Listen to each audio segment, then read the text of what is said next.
The unexpected arrival, the alarm systems throughout the Dominion border station erupted in synchronized chaos. Commander Zelther's 4 eyes snapped open as the emergency lights bathed his command chamber in pulsing crimson. For 300 cycles he had monitored this sector of space, the absolute edge of the Galactic Dominion's territory. Nothing ever happened here. The border was sacred, marked by ancient warning beacons that broadcast in every known language. Cross this line and face the wrath of 10,000 civilizations united under one banner. Zelther's communications officer, a thin crystalline being named Charlix, turned from her station with visible tremors running through her body. The tremors were a bad sign. Charlix had served in 3 wars and survived encounters with the savage Krell Raiders. Whatever had triggered the alarms was serious enough to frighten a combat veteran. "Commander, we have an unidentified vessel," Charlix announced, her voice fracturing like breaking glass. "It crossed the boundary marker 7 minutes ago. The ship ignored all our warning broadcasts. It's still approaching at steady velocity." Zelther rose from his rest platform, his massive frame towering over the other crew members. He was Valdrin, a species known throughout the galaxy for their intimidating presence and unwavering dedication to protocol. His kind had enforced Dominion law for millennia. They were the iron fist that kept order among the stars. "Show me," he commanded. The main display screen flickered to life, showing a vessel that made Zelther pause. The ship was crude by Dominion standards, its hull composed of welded metal plates rather than the elegant energy-matter hybrids used by advanced civilizations. Primitive chemical thrusters pushed it forward, leaving trails of ionized particles. The design was blocky and utilitarian, with no consideration for aesthetic beauty or energy efficiency. This was the work of a young species, probably no more than a few centuries into their space age. "Analysis," Zelther demanded. The station's artificial intelligence responded immediately. "Vessel classification unknown. Technology level, estimated Tier 2, possibly early Tier 3. Power signature suggests nuclear fission reactors. Weapons detected, kinetic projectile systems, primitive missile arrays, basic laser cutting tools repurposed for defense. Threat level minimal to Dominion forces." Zelther felt his tension ease slightly. This was likely another case of a developing species stumbling into restricted space, unaware of the massive civilization they had just offended. It happened occasionally. Some young race would achieve faster-than-light travel and immediately rush outward, drunk on the possibilities of exploration. They never lasted long. The galaxy was far more dangerous than their primitive minds could comprehend. "Open a channel," Zelther ordered. "All languages, all frequencies. Let's educate these children before they get themselves killed." Charlix worked her controls and the transmission array powered up. Zelther stepped before the visual pickup, allowing the camera to capture his full imposing presence. He had done this speech dozens of times before. It was always effective. "Unidentified vessel, this is Commander Zelther of the Galactic Dominion Border Defense. You have violated sacred territory. You have crossed into space protected by the combined might of 10,000 civilized worlds. Your ship is surrounded by weapons capable of turning your vessel into atomic dust. You have one opportunity to comply. Reverse your course immediately, return to your system of origin and never return. Failure to comply will result in your destruction. You have 30 seconds to respond." The speech always worked. Young civilizations understood power. They understood consequences. They would see Zelther's size, see the massive weapons arrays pointing at their fragile ship, and they would turn around. It was simple mathematics. Survival versus pride. Survival always won. The 30 seconds passed in silence. Zelther frowned. Perhaps their translation systems were inadequate. He prepared to repeat the message with simpler language structures when the communication panel lit up with an incoming transmission. The unidentified vessel was responding. The face that appeared on the screen made Zelther's translator implant work overtime to identify the species. The being was bipedal with smooth skin and a pale tan color. Hair grew from the top of its head in an odd brown mass. 2 forward-facing eyes, common among predator species, regarded him with an expression that the translator identified as mild curiosity, mixed with friendliness. "Hello there," the being said, its mouth moving to form sounds that the translator rendered into galactic standard.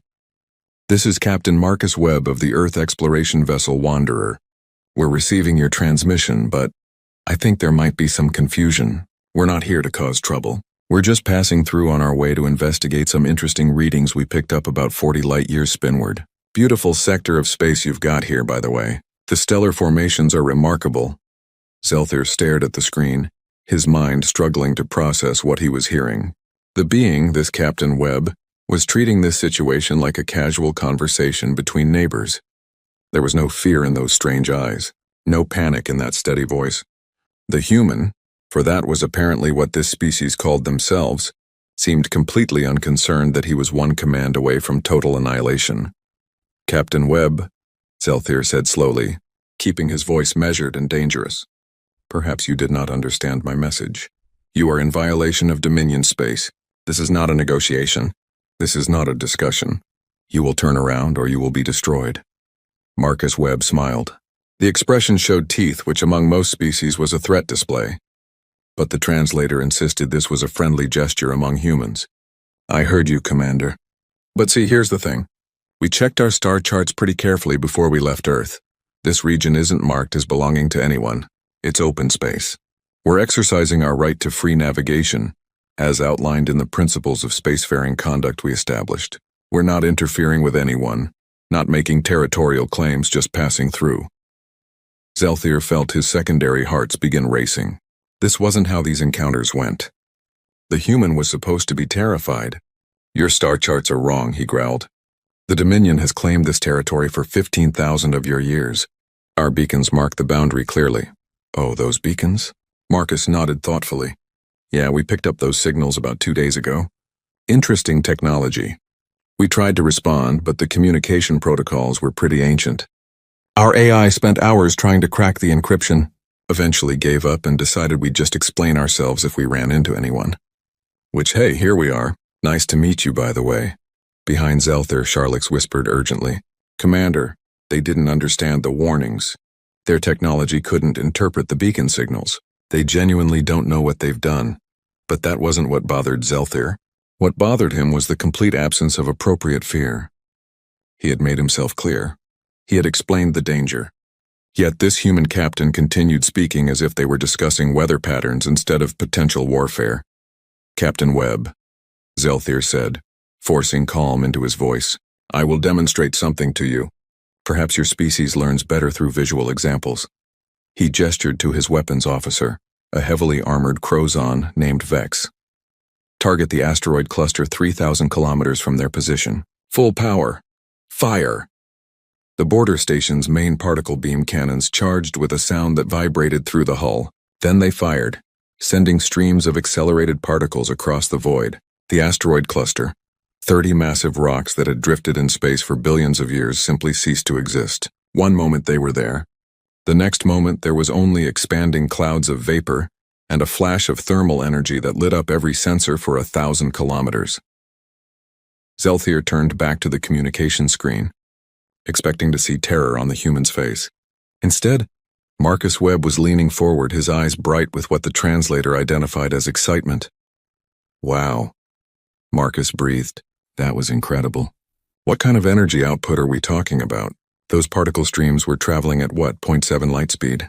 The focusing arrays alone must require quantum-level precision. We've been working on particle beam theory for decades, but we haven't solved the power consumption problems. How do you generate that much energy efficiently? Zelther's mouth opened, then closed, then opened again. The human had just watched a demonstration of overwhelming destructive force, and his response was academic curiosity. "Captain Webb, I just destroyed 30 asteroids to show you what will happen to your ship if you do not comply." Right, I got that," Marcus said quickly. "Very impressive show of force, really. But I have to be honest with you, Commander. Threatening us isn't going to work. It's not that we're not impressed by your weapons. They're clearly centuries beyond anything we've built. It's just that we didn't come all this way to turn around because someone told us we couldn't pass through empty space. That's not really how humans operate." "Then how do humans operate?" Zelther asked, genuinely confused now. Marcus leaned back in his chair, spreading his hands in a gesture the translator labeled as openness. "We're stubborn, Commander. It's kind of our thing. Throughout our history, every time someone told us something was impossible, we did it anyway. Every time someone said we couldn't go somewhere, we went there. We flew when everyone said we couldn't fly. We split the atom when they said it couldn't be split. We left our planet when physics said we'd never break orbit, and then we figured out faster than light travel when every equation said it was impossible. Being told no just makes us more determined. Zelthir felt something he rarely experienced: uncertainty. In his 300 cycles of service, he had encountered hundreds of species. Some were aggressive, some were peaceful, some were cunning, and some were foolish. But he had never met a species that responded to overwhelming military superiority with polite defiance and scientific curiosity. "Your ship has 30 crew members," Zelthir said, trying a different approach. "I have 300 armed soldiers on this station alone. Within 1 hour I can have 50 warships here. Within 1 day, I can have a fleet that could sterilize your entire homeworld. Do you understand these numbers, Captain Webb?" "I do," Marcus said quietly, and for the first time his expression became serious. "And I understand you're trying to protect your territory." "I respect that. But Commander, Earth has 7 billion people. We've fought wars that killed millions. We've faced plagues that wiped out continents. We've stared extinction in the face more times than I can count, and we're still here. We're still pushing forward. We're still exploring. That's not going to change because we met someone bigger and stronger than us. That's never changed in our entire history." Zelthir sat down slowly, his mind racing. This wasn't protocol. This wasn't how first contacts proceeded. But something in the human's words resonated with a truth that transcended species. These humans were either incredibly brave or incredibly foolish, and Zelthir wasn't sure which. "What do you propose?" he finally asked, surprising himself with the question. Marcus smiled again. "We keep going. You watch us pass through. Nobody gets hurt, nobody starts a war. In a few days we'll be out of your territory and investigating our stellar phenomena. Then we'll head home with data about beautiful space formations and stories about meeting the Galactic Dominion. Everyone wins." "Absolutely not," Zelthir said immediately. "The law is clear. No unauthorized vessels in Dominion space." "Then authorize us," Marcus suggested. "Give us a temporary pass. Isn't that better than starting an interstellar incident over what amounts to a misunderstanding?" Before Zelthir could respond, Sharlix interrupted urgently. "Commander, I'm detecting multiple jump signatures. 7 Krell Raider ships just entered the sector. They're heading directly for our position." Zelthir's blood went cold. The Krell were savage pirates who attacked anything they encountered. They were one of the few species in the galaxy that the Dominion couldn't fully control, constantly raiding border regions and fleeing before major forces could respond. And now they were here, attracted by the energy signatures from the weapon demonstration. "Battle stations," Zelthir commanded. "All personnel to combat positions." On the communication screen, Marcus Webb was consulting with someone off camera. Then he looked back at Zelthir. "Commander, our sensors just picked up those ships too." "We're reading weapons charging. I think they're targeting both of us." "This is not your concern, human," Zelthir said. "You should flee while you can. Your ship is no match for Krell Raiders." Marcus's expression shifted into something that the translator struggled to identify. It was determination mixed with something else. Something fierce. "With respect, Commander, we don't abandon people who are about to be attacked. Even if those people were threatening us a few minutes ago. If you're about to fight, we're going to help." "Your weapons are primitive," Zelthir protested. "Maybe," Marcus agreed. "But primitive weapons still hurt.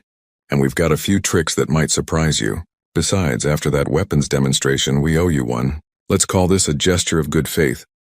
The Krell ships were accelerating now, spreading into attack formation.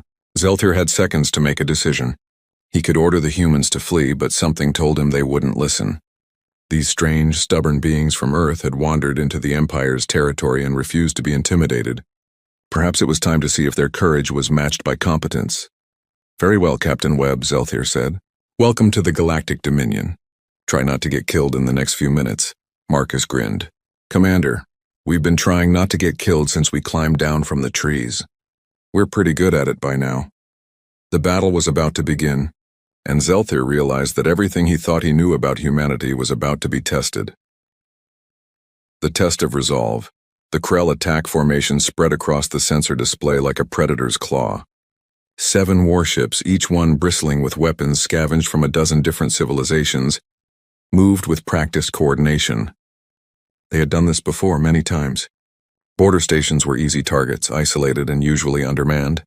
The Krell would strike fast, overwhelm the defenses, plunder whatever they could carry, and vanish back into the uncharted territories before reinforcements arrived. Commander Zelthier watched the tactical display with grim determination. His station had 42 functional weapon emplacements, shields rated to withstand sustained assault for approximately 18 minutes, and a crew trained for exactly this scenario. They would hold. They always held. The Dominion did not surrender territory to pirates and savages. Shields to maximum, Zelthier commanded. Charge all weapons arrays. Transmit distress signal to Fleet Command. Standard defensive formation. His crew moved with efficient precision, each member performing their assigned tasks without hesitation. The station's massive shield generators hummed to life, creating invisible barriers of electromagnetic force around the structure. Weapon systems came online, targeting computers locking onto the approaching Krell vessels. Within seconds, the border station transformed from a monitoring outpost into a fortress. Commander, the human vessel is moving, Charlix reported, her crystalline form pulsing with nervous energy. They're positioning themselves between us and the Krell formation. They're broadcasting on all frequencies. Zelthier pulled up the communication channel and heard Captain Marcus Webb's voice, steady and clear, speaking in what the translator identified as English before rendering it into Galactic Standard. Krell vessels. This is Captain Marcus Webb of the Earthship Wanderer. You are approaching a Galactic Dominion installation with weapons armed. Stand down immediately. We are authorized to defend this station with lethal force if necessary. Turn back now and no one needs to get hurt. For a moment there was silence. Then the Krell response came through, a cacophony of growls and snarls that the translator struggled to interpret. The meaning was clear enough even without perfect translation. The Krell were laughing. One of the Krell commanders, a scarred veteran named Krax, judging by the ship identification tags, spoke in broken Galactic Standard. Little prey ship thinks it can stop Krell. You die first. Then we take Dominion Station. Then we take your ship pieces as trophies. Zelthier activated the direct channel to the Wanderer. Captain Webb, you should withdraw. The Krell do not negotiate. They do not show mercy. Your ship is a fraction of their size. Marcus's face appeared on the screen again, and Zelthier noticed something different in the human's expression. The friendly curiosity was gone, replaced by cold calculation. Commander, I appreciate the concern, but we've dealt with bullies before. Besides, your station has families on board, right? Civilians? We're not leaving. How did you know about the civilians? Zelthier asked, surprised. We scanned your station's life signs when we first arrived, Marcus admitted. Standard procedure.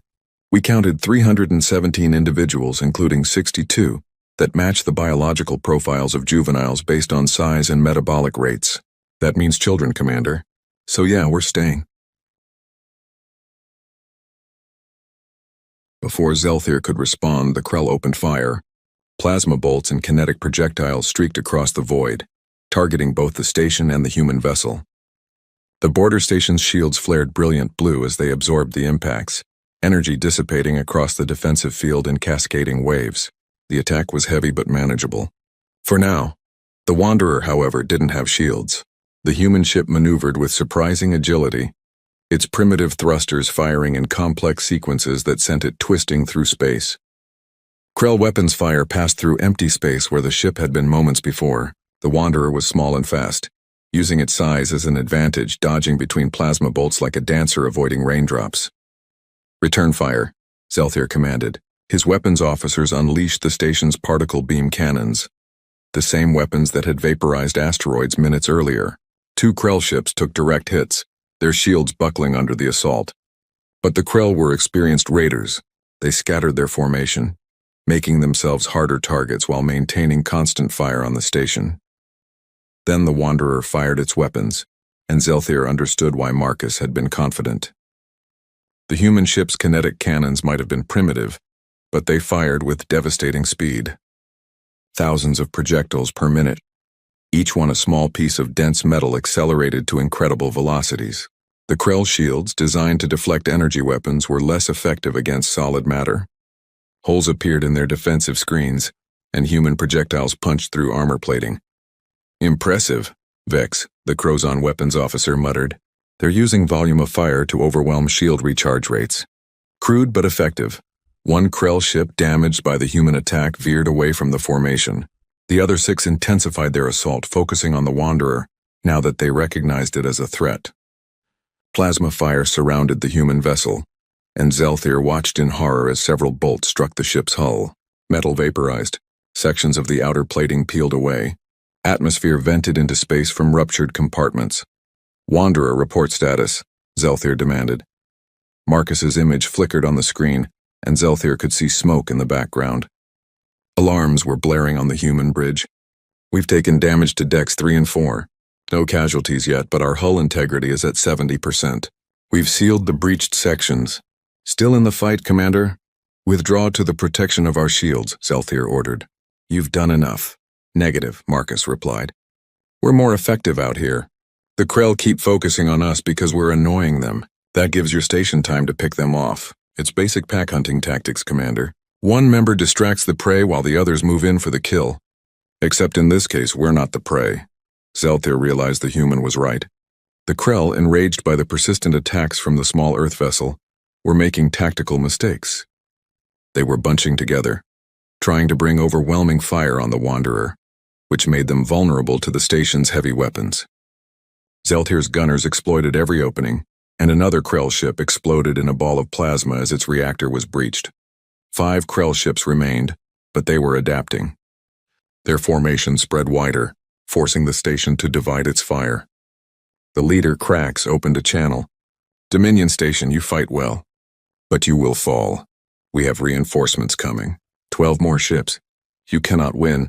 Charlix checked her sensors frantically. "Commander, he's telling the truth. I'm detecting multiple jump signatures. More Krell vessels entering the sector." Zelthir felt his confidence waver. Against 7 ships, they had a chance. Against 19, the mathematics of warfare became stark and unforgiving. The station would fall. The civilians would die, and there was nothing he could do about it except die fighting. "Fleet Command?" he asked quietly. Reinforcements estimated arrival time. 47 minutes. Charlix responded, her voice cracking with despair. They didn't have 47 minutes. They had maybe 10 before they were overwhelmed. Zelthir prepared to give the order to evacuate the civilians, knowing most wouldn't make it to the escape pods before the Krell broke through their defenses. Then Marcus Webb's voice cut through the command channel. "Commander Zelthir, I have a suggestion. It's risky, it's probably crazy, but it might work." "I'm listening, Captain." "The Krell reinforcements are jumping in from deeper space, right? That means they're using a standard jump corridor. They'll emerge in a predictable location." Marcus paused.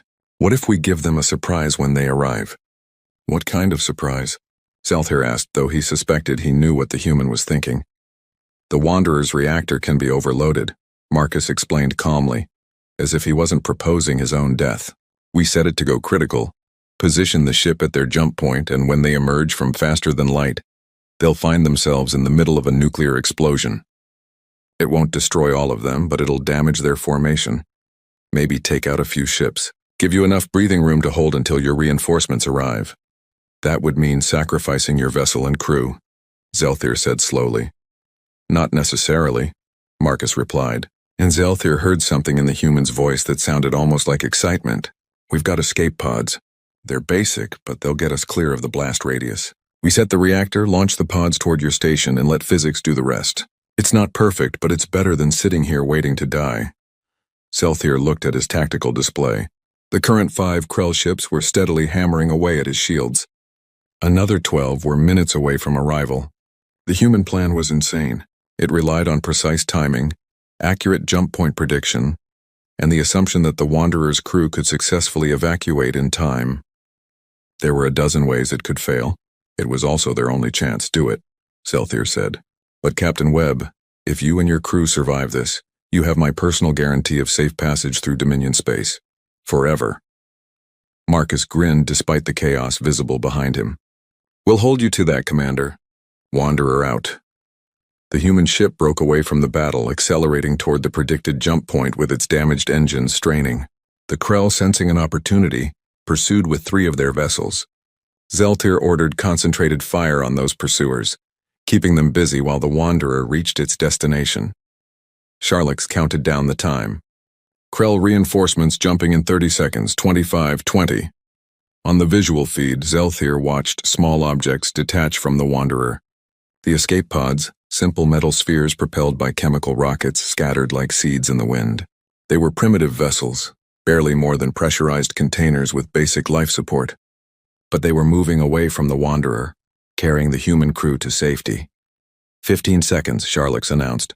10, 9, 8. The Wanderer hung in space, its reactor building toward catastrophic failure.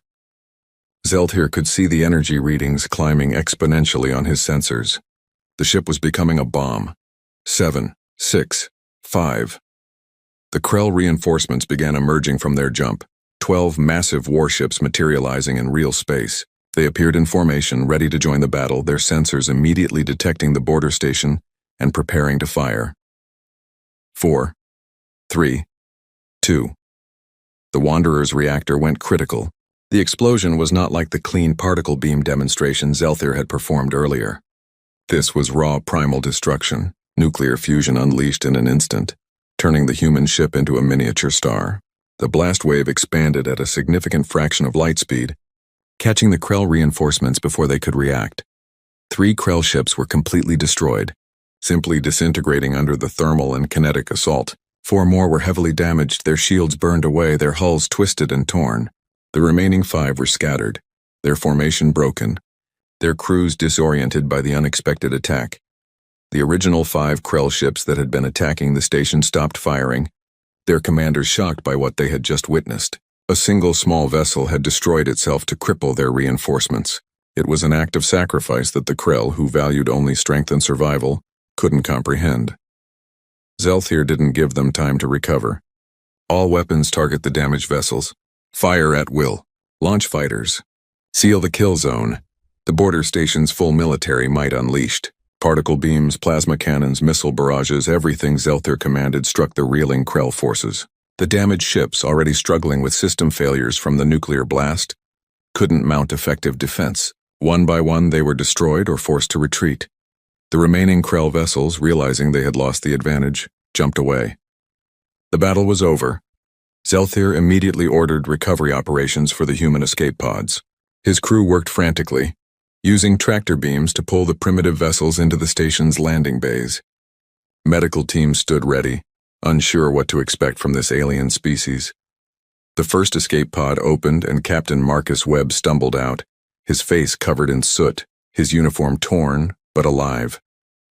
He looked around at the assembled Dominion personnel and managed a weak smile. Well, that was exciting. Everyone make it?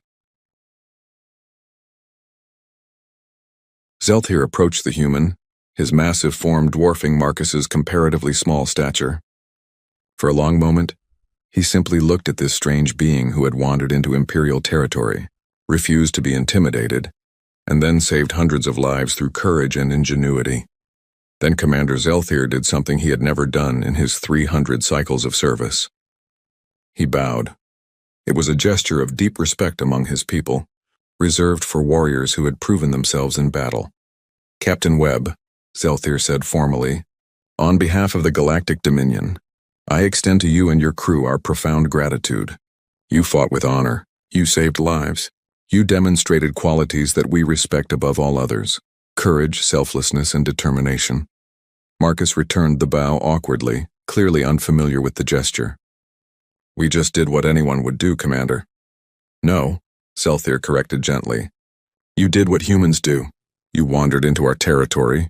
You refused to be intimidated by threats or overwhelming force, and when faced with impossible odds, you found a way to win. I am beginning to understand your species, Captain Webb. I believe the galaxy is about to be introduced to something remarkable. Over the next hour, all 30 human crew members were recovered safely. They were brought into the station, given medical treatment for minor injuries, and offered food and rest. The Dominion personnel, initially wary, found themselves fascinated by these strange beings who treated near-death experiences with casual humor and bottomless curiosity. When reinforcements finally arrived, 47 minutes late as predicted, they found the battle already won. Fleet Admiral Corvin, a distinguished officer with centuries of experience, boarded the station and demanded a full report. Zeltir provided every detail, including the part about threatening to destroy the human vessel. Admiral Corvin listened in silence, his expression unreadable. When Zeltir finished, the Admiral turned to Marcus Webb, who stood waiting with his crew. Captain Webb, Corvin said slowly, you violated Dominion territory. Under our laws, that is an act of aggression that warrants severe consequences. Marcus stood straight, meeting the Admiral's gaze without flinching. Yes, sir, we did. We didn't mean any harm, but I understand that ignorance isn't an excuse. If there are consequences, my crew and I will face them. Corvin's stern expression suddenly broke into something that might have been a smile. The consequence, Captain, is that you and your crew are hereby granted honorary citizenship in the Galactic Dominion. You are welcome in our space anytime, anywhere. Furthermore, I am recommending to the High Council that formal diplomatic relations be established with Earth immediately. Any species capable of producing individuals like you deserves a place among the civilized worlds. Marcus blinked in surprise. Thank you, Admiral. That's very generous. Generous? Corvin laughed, a deep rumbling sound. Captain, you wandered into our territory, faced down Commander Zelthir without fear, fought beside us against a superior enemy force, and sacrificed your ship to save people you'd never met. That's not someone we want as an enemy. That's someone we want as an ally. In the days that followed, the story of the human crew who refused to be intimidated spread throughout the Dominion. It became a tale told in academies and military training centers, an example of courage and ingenuity that transcended species and culture. Diplomatic envoys were sent to Earth, and the first official contact between humanity and the Galactic Dominion was established. Captain Marcus Webb and his crew returned to Earth as heroes, bringing with them technology, knowledge, and, most importantly, proof that humanity was not alone in the universe. The Wanderer was gone, sacrificed in the cold void between stars, but what it represented, human determination, curiosity, and refusal to back down in the face of the impossible, would echo across the galaxy for generations to come. And in his private quarters on the border station, Commander Zelthir kept a small piece of debris recovered from the Wanderer's explosion. It was a twisted fragment of metal with part of the ship's name still visible. He kept it as a reminder that sometimes the most dangerous beings in the universe weren't the ones with the biggest weapons or the most advanced technology. Sometimes they were the ones who simply refused to be intimidated, who wandered into places they weren't supposed to be, and who faced overwhelming odds with nothing but courage and a stubborn refusal to give up. The galaxy had just met humanity, and nothing would ever be quite the same again.